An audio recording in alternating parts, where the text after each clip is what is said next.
સમાચારો પર નજર કરતા પહેલા એક મહત્વના સમાચાર સામે આવી રહ્યા છે તેની પર એક નજર કરીએ।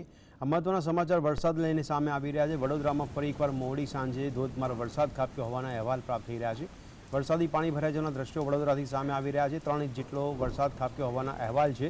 શહેરના મોટાભાગના વિસ્તારોમાં પાણી ભરાઈ જવાના દ્રશ્યો સામે આવ્યા છે। દુકાનોમાં પણ પાણી ભરાઈ જવા પામ્યા હોય તેવા દ્રશ્યો જોવા મળી રહ્યા છે। અનેક દુકાનોમાં પાણી ઘૂસી ગયા છે। બજારમાં मार्केट विस्तार में पानी भराई जवाना दृश्यों सामे आव्या छे।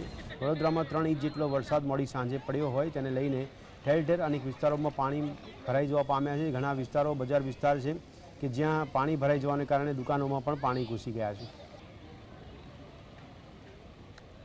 वडोदरा में फरी एक वखत मेघराजानी तोफानी बेटिंग शुरू थई गई है। आप जोई शको छो कि आ वडोदरानो रावपुरा मुख्य मार्गनो एरिया है कि जेमां दुकानों में पण पाणी आ जे प्रकारना दृश्य 3 इंच करता वधु वरसाद अत्यार सुधी खाबकी चूक्यो है। आ रावपुरानो मुख्य मार्ग है ते तमाम एरिया में अत्यारे नीचाणवाळा विस्तारों में पाणी भराई चूक्या है। वडोदरानी बात करिए तो वडोदराना चौखंडी, रावपुरा, अलकापुरी, गोत्री रोड तदुपरांत वासणा रोड सहितना जे वाघोडिया रोड માંજલપુરના વિસ્તારોની અંદર જે છે એ વરસાદને કારણે નીચાણવાળા વિસ્તારોમાં પાણી ભરાઈ ચૂક્યા છે। દુકાનોમાં પણ પાણી જનજીવન અસ્તવ્યસ્ત થઈ ચૂક્યું છે। જે પ્રમાણે 6 દિવસની આગાહી કરવામાં આવી છે વરસાદની, તેને આ સમી સાથે જે તોફાની બેટિંગ થઈ છે તેને લઈને જનજીવન પર અસર પડી રહી છે।